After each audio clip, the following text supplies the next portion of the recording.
ఖలిస్తానీ ఉగ్రవాది గురుపత్వంత్ సింగ్ పన్ను మరోసారి రెచ్చిపోయాడు. ఇటీవల భారత్ రష్యా దౌత్యవేత్తలను టార్గెట్ చేసిన పన్ను ఇప్పుడు ఏకంగా ప్రధాని మోడీ యూపీ సీఎం యోగి ఆదిత్యనాథ్ ను చంపుతానని వార్నింగ్ ఇచ్చాడు.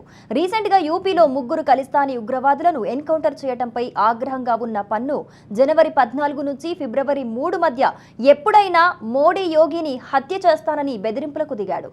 2025 మహా కుంభమేళా ఈ ఇద్దరు నేతలకు చివరి ఈవెంట్ అవుతుందని సంచలన వ్యాఖ్యలు చేశాడు.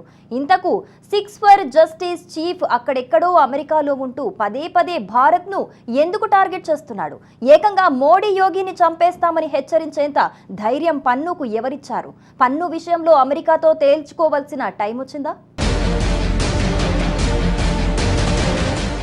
మళ్లీ అవే బెదిరింపులు, మరోసారి అవే కారుకూతలు. ప్రధాని మోడీ సీఎం యోగిని చంపేస్తామని డెడ్ లైన్. అమెరికాలో ఉంటూ కూతలు.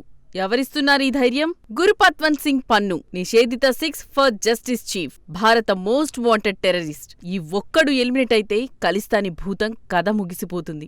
కాని ఎక్కడో విదేశాల్లో దాక్కుని భారత్పై కుట్రలు చేస్తూ రెచ్చిపోతున్నాడు. ఇటీవల ఆ కుట్రలు మరింతగా పెరిగాయి. ఇటీవల అమెరికాలోని భారత రాయబారి వినయ్ మోహన్ క్వాత్రా, కెనడాలోని రష్యా రాయబారి ఒలెగ్ స్టెపనోవ్ వివరాలు చెప్పిన వారికి 21 లక్షల రూపాయలిస్తానని ఆఫర్ చేశాడు. అంటే పరోక్షంగా ఈ ఇద్దరిని చంపుతామని బెదిరించాడన్నమాట. 10 రోజుల క్రితమే ఈ విషయాన్ని కెనడా దృష్టికి మాస్కో తీసుకెళ్లింది. టొరంటోలోని రష్యా మిషన్ను ఖలిస్తానీలు లక్ష్యంగా చేసుకుంటున్నారు. ఇప్పుడు రష్యన్ దౌత్యవేత్తను కూడా టార్గెట్ చేశారు. దీంతో మాస్కో సీరియస్ అయింది. దౌత్యవేత్తలను ట్రాక్ చేయడం ఉగ్రదాడికి ప్లాన్ చేయడంతో సమానమని హెచ్చరించింది. తమ దౌత్య కార్యాలయాలకు మరింత భద్రత కల్పించాలని రష్యా డిమాండ్ చేసింది. ఇటు భారత్ కూడా పన్ను హెచ్చరికలను సీరియస్ గా తీసుకుంది. అమెరికా గడ్డపై ఉంటూ భారత్పై బెదిరింపులకు దిగడాన్ని వాషింగ్టన్ దృష్టికి తీసుకెళ్లింది.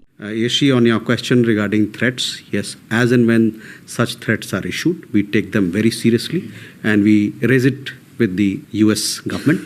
In this particular case also, we've raised it with the US government, and it is our expectation that the United States government will take our security concerns seriously and act on it.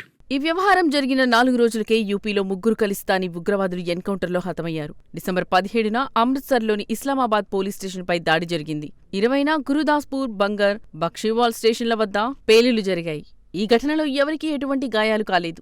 అయితే ఈ దాడులకు బాధ్యత వహిస్తూ ఖలిస్తాన్ జిందాబాద్ force సంస్థ social మీడియాలో post చేసింది. ఆ తర్వాత కేసు విచారణ చేసిన పంజాబ్ పోలీసులు ఉగ్రవాదులు యూపీలోని ఫిలిబిత్ కు వెళ్లినట్టు గుర్తించారు. ఆ తర్వాత యూపీ పోలీసులకు సమాచారం ఇచ్చి పథకం ప్రకారం 3ని హతమార్చారు. ఆ తర్వాత జరిగిన విచారణలో మరో సంచలన నిజం బయటకొచ్చింది. The preliminary investigations have led that this module was controlled by Ranjit Singh Neeta, the chief of KZF, who is Pakistan based, and he was operating mainly through Jaswinder Singh Manu, who is based in Greece. He belongs to village Agwa, which is the same village of one of the module members, Varinder alias Ravi, who was leading the module.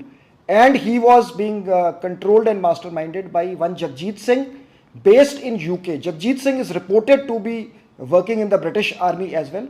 And Jagjit Singh was using the assumed identity of Fateh Singh Bagi. In fact, the credit was claimed in the name of Fateh Singh Bagi of the KZF. The investigations are going on to expose all the connections and members of the module.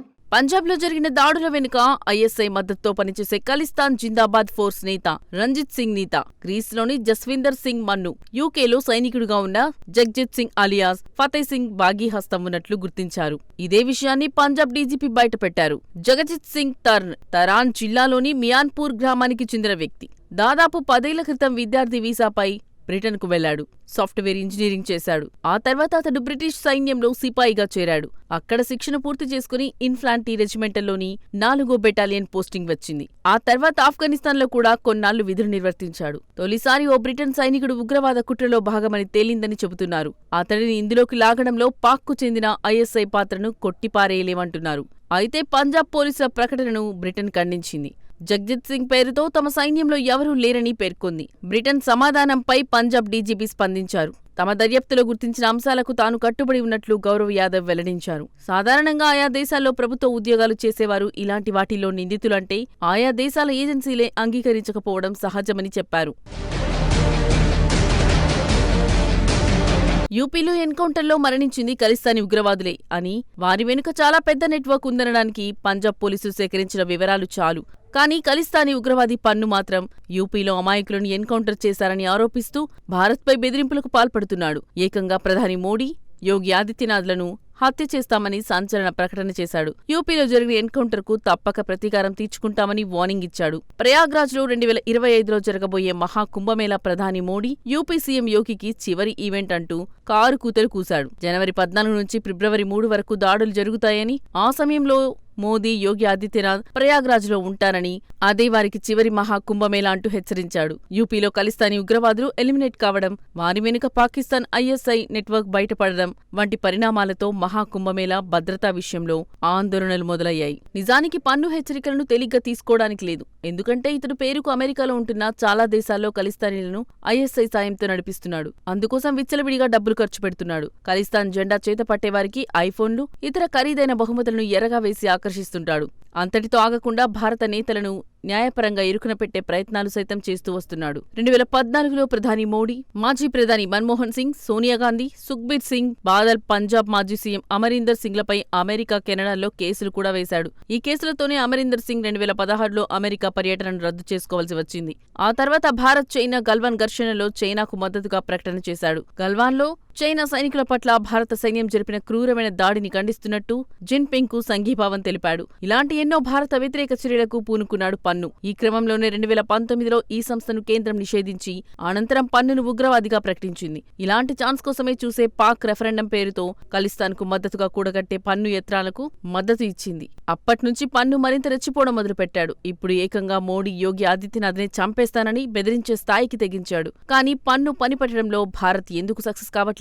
Gurpatwant Singh పన్ను ఇండియాలో ఉండి ఈ వేషాలేస్తే ఎప్పుడో అతడి ఆట ముగిసిపోయేది. కానీ అమెరికాలో ఉంటూ రెచ్చిపోవడం భారత్కు ఇబ్బందిగా మారింది. బైడెన్ సర్కార్ ఉగ్రవాదంపై పోరాడుతున్నాం అని గొప్పగా చెప్పుకుంటుంది. కానీ పన్ను విషయంలో మనకు మద్దతుగా నిలవడం లేదు. ఇటీవల ఒక కేసులో పన్ను బ్యాంక్ అకౌంట్ వివరాలు, ఫోన్ నెంబర్ల సమాచారం ఇవ్వాలని కోరితే జో బైడెన్ ప్రభుత్వం తిరస్కరించింది. స్థానిక చట్టాలు అందుకు అంగీకరించమంటూ వివరాలు ఇచ్చేందుకు అమెరికా అధికారులు నిరాకరించారు. భారత్లో పన్నుపై మోపిన అభియోగాలకి శిక్ష ఏడాదిలోపే ఉండడంతో నిబంధనల ప్రకారం ఇలాంటి వివరాలు అడగకూడదని మాట దాటేసింది. ఒకవేళ పన్ను బ్యాంకు వివరాలు మనకిచ్చి ఉంటే ఖలిస్తానీ వ్యవహారంలో అతడికి నిధులు ఎవరిస్తున్నారు, ఎక్కడి నుంచి వస్తున్నాయనే గుట్టు తేలిపోతుంది. అందుకే బైడెన్ ప్రభుత్వం ఆ పని చేయడం లేదు. ఎందుకంటే ఖలిస్తానీ కుట్రల వెనుక కెనడా, బ్రిటన్, పాకిస్తాన్, ఆస్ట్రేలియా ఉన్నట్టే అమెరికా కూడా ఉంది. అందుకే అతడు ఆ దేశ గడ్డపై ఉంటూ భారత ప్రధానిని బెదిరిస్తున్నా పట్టించుకోవడం లేదు. అయితే ఇదంతా మరికొద్ది రోజులే. జనవరి 20 తర్వాత ట్రంప్ ఛార్జ్ తీసుకుంటే పన్ను ఆటలు సాగే ఛాన్స్ ఉండదు. ట్రంప్ ఏ విషయంలో భారత్కు మద్దతుగా ఇవ్వకపోయినా ఉగ్రవాదం విషయంలో మాత్రం సపోర్ట్ ఇస్తారు. సో జనవరి 20 తర్వాత పన్ను ఎంత సైలెంట్ గా ఉంటే అంత మంచిది. ఇక మహాకుంభమేళా మోడీ, యోగి ఆదిత్యనాథ్ సేఫ్టీ మాటేంటి అంటారా?